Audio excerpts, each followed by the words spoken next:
Today we're going to be painting anemone, and this is one of my absolute all-time favorite flowers to paint.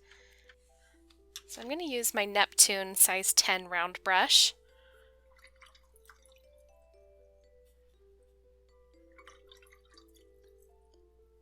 And first I'll show you how I paint a forward-facing anemone, and then we'll move on to the different angles.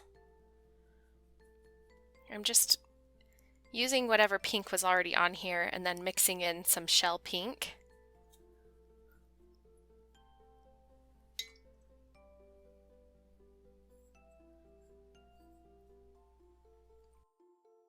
And anemone have a few different layers of petals, but I like to keep things a little bit more on the simple side when I'm painting them. And so I try to stick to around 5 petals.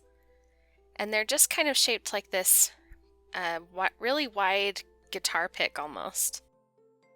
And it takes some practice to get them to fit together in kind of a perfect way, but don't worry too much about that because you don't want them to be totally symmetrical and perfect. In fact, I think I'm going to end up with 4 right here, and that's okay.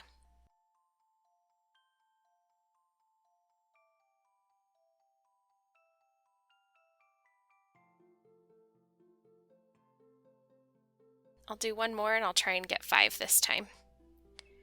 But 4 or 5, it's going to look really similar in the end. And you can see I kind of wiggled my brush back and forth on the ends of these petals so that they have that kind of ruffled, more organic look to them.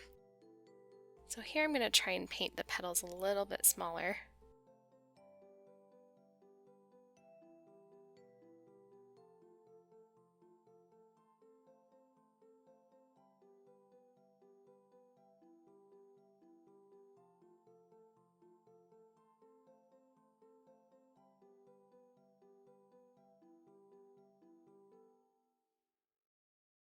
Okay, so here we go, and you can see that I've overlapped the petals just a little bit and they're all blending together right now, and that's totally okay because once this is dry, we're going to go back in and add the dark centers, which make anemones look like anemones.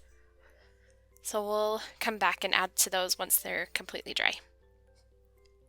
So now I'm going to move on. I'll change the color just a little bit.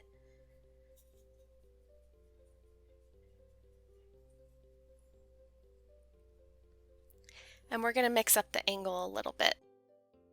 So for this one, I like to start with the back petals.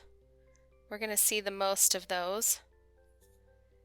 And I'm still painting that kind of wide guitar pick shape where it comes to a little bit of a point here and then rounds out along the outside edge. And then I'll add another petal. And this one is going to be shortened just a little bit. You can see it's about half the width of that first one.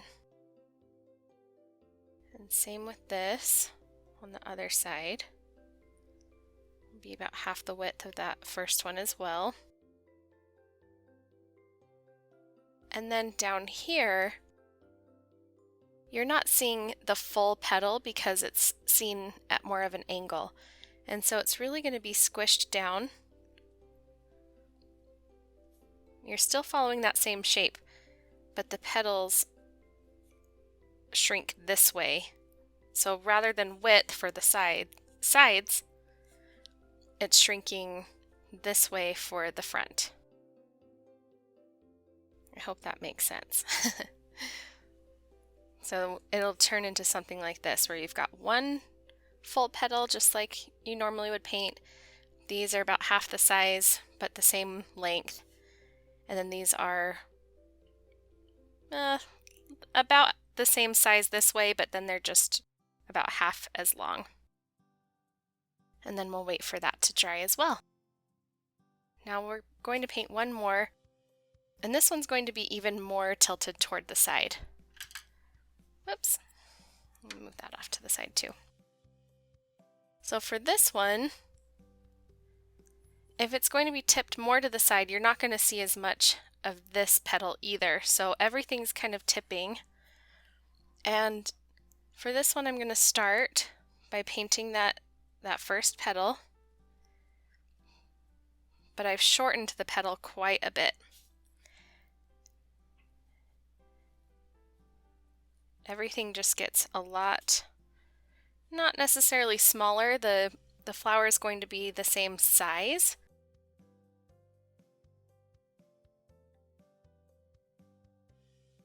When you look at these all together, hopefully the flowers will look like they're the same size, but the petals, how you paint them, are going to look smaller.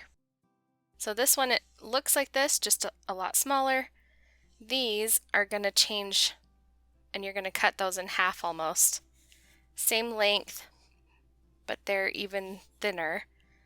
And then along the bottom, they're almost like these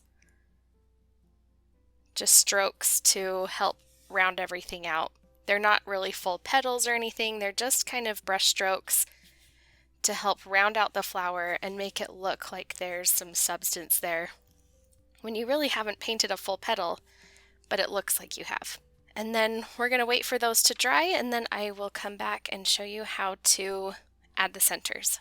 Alright, now these are totally dry, and if you look at an anemone, the centers appear to be black, and you're totally fine to use black watercolor when you're painting the centers. I like to use a dark blue or a dark purple and then mix in a little bit of black, just because I think that adds a little bit more character than just using straight black. So I'm going to mix my color with my larger brush, but then I'm going to use my smaller brush to add in the fine details. So I've got black here.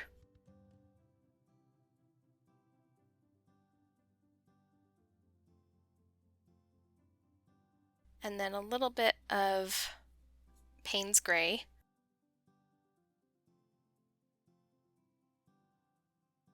And then I'll do black right here as well.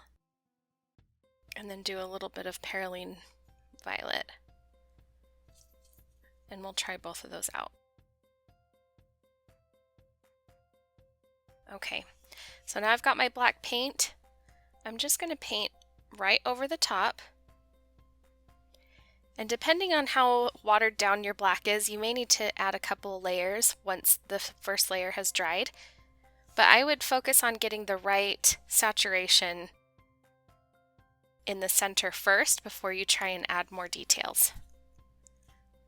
And for the for the forward-facing anemone, they don't have to be perfect circles. I like to do something a little bit more oval shaped just because I like how that looks, but you can choose to do something that's more perfectly round or something that's a little more oval. It really is just up to you. And then down here for our angled flower, I'm being careful not to go down into these petals down here, and I'm just staying up in this section because if you're looking at the flower from that angle, that's how you're going to see the center. You're not going to see it moved down this way, it's going to be up toward the outer petals. And then same with over here. This is just going to get even more squished, so you can see it's more of a just brush stroke rather than an oval. And then once you're happy with how those look, you can go in and add your details. I've got a size 0 round brush.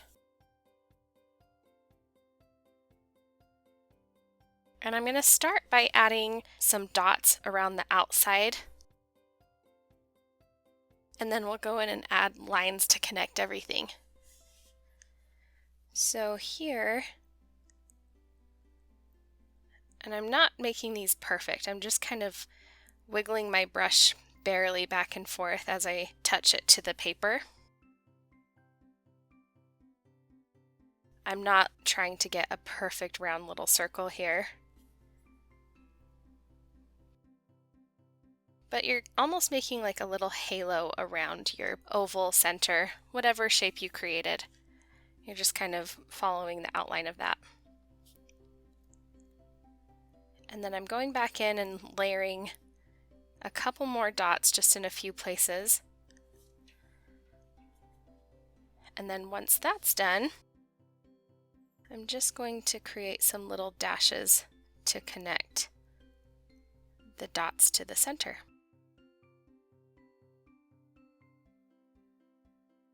And I'll just repeat that same thing for over here.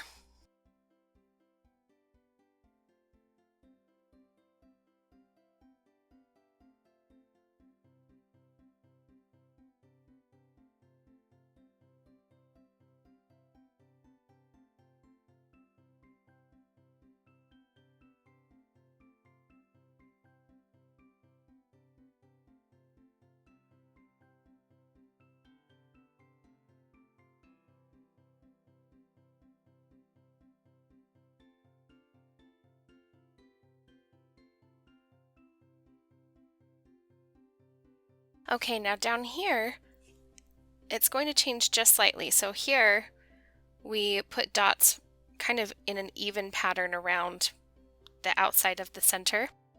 Over here, you're going to do the same thing around the far side. And then when you get down to the bottom half of this, you're going to keep the dots a little bit closer to the center. And then follow the same step, connecting those lines.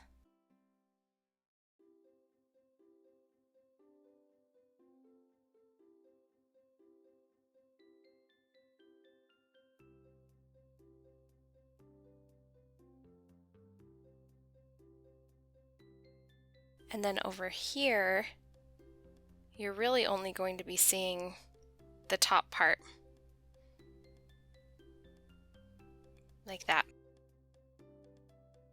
And if you wanted to, I think I'm going to add just a couple little dots along the bottom, just so it doesn't look so perfect right there. But that's really up to you if you want to do that or not. So there are some anemones at different angles.